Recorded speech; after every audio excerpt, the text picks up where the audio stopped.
Hello, my name is Wesley Johnson, and I'm presenting our research project. Our research project was the relationship of upper body muscle mass and reaction time using driving simulation.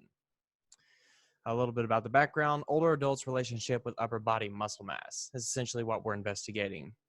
Practicing regular physical activity in the older adult population has many benefits. Maintaining muscle mass and cognitive ability is beneficial to this population as to live a fulfilling and healthy life.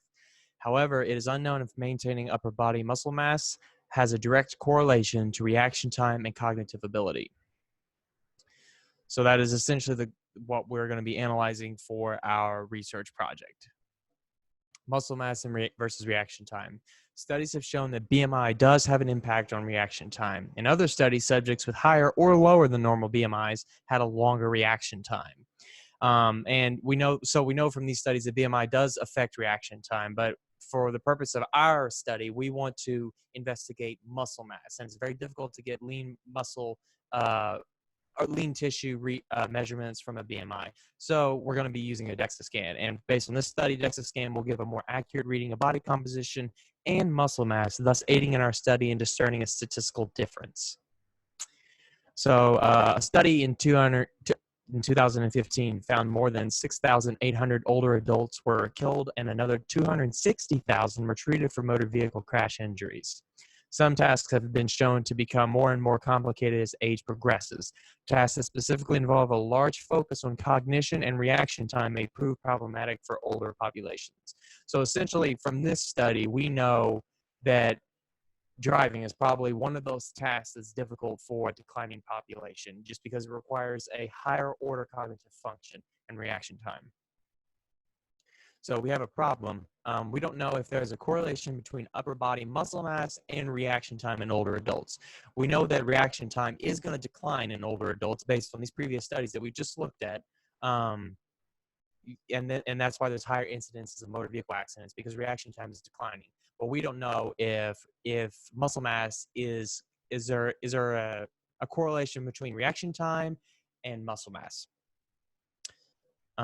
So the question: analyze data for any correlation between upper body muscle mass and reaction time. That is what we are going to be doing with our research project. And our hypothesis is that reaction time in the older population, 60 to 80 years old, will correlate with upper body muscle mass.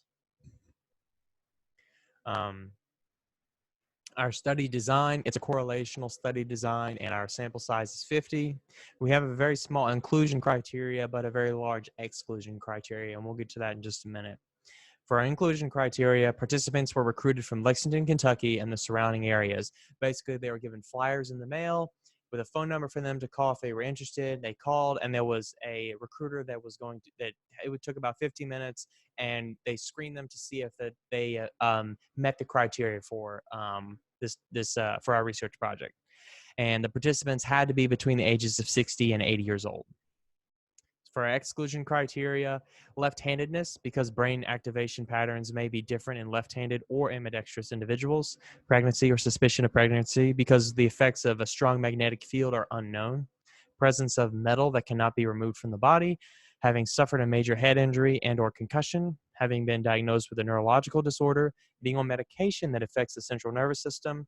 Having a medical condition which prevents the subject from completing the tasks, having been recently diagnosed with a learning disability, being under the influence of alcohol or other recreational drugs, having ever been diagnosed with any major medical conditions, having ever been diagnosed as HIV positive, having uncontrolled blood pressure, diabetes, heart complications, or pulmonary dysfunction, or having any orthopedic limitations.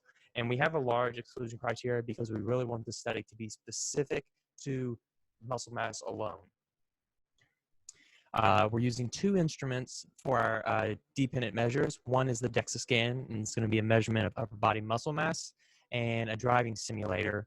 And this will be used as an analysis of driving performance, and we'll specifically be looking at reaction time with the simulator. For the validity of using DEXA scan and driving simulator, first for the DEXA scan, we know it's a body composition. It measures body composition, whole body, regional fat and lean mass, and bone mineral density. And all of these will be determined using the lunar IDA or IDEXA densitometer and standardized methods for regional partitioning. DEXA is a common method of measurement of different body tissues and has been found to be both reliable and valid, hence why we are using it for this study. For the other instrument, driving is a driving simulator brake onset task. Participants will drive in a driving simulator to provide objective indices of driving performance. Characteristics of the driving simulations, such as the amount of and types of hazardous events, road characteristics, drive duration, are easily customizable. The software is interactive to the participant's steering, acceleration, and braking, and provides continuous data collection. Driving simulators are shown to be both valid and reliable. Hence why we will be using the driving simulator and the DEXA scan. For the methods, or for our procedures, participants will complete a 5-minute calibration drive, approximately 1 mile. Next, participants will be instructed to maintain their lane position along a straight road while accurately indicating by pressing corresponding console buttons, left and right buttons, the direction of an arrow that randomly appears and disappears in the upper left or right peripheral field. A total of 48 trials will be completed during an 8-minute drive. Reaction time, accuracy, and any out-of-lane deviations, speeding, and collisions will be recorded. And again, just to refresh you on our question or hypothesis, analyze data for any correlation between upper body muscle mass and reaction time. Our hypothesis is that reaction time in the older population will correlate with upper body muscle mass, and both variables will be tested for a correlation. Our study significance, this study will help determine if there is a correlation between upper body muscle mass and reaction time.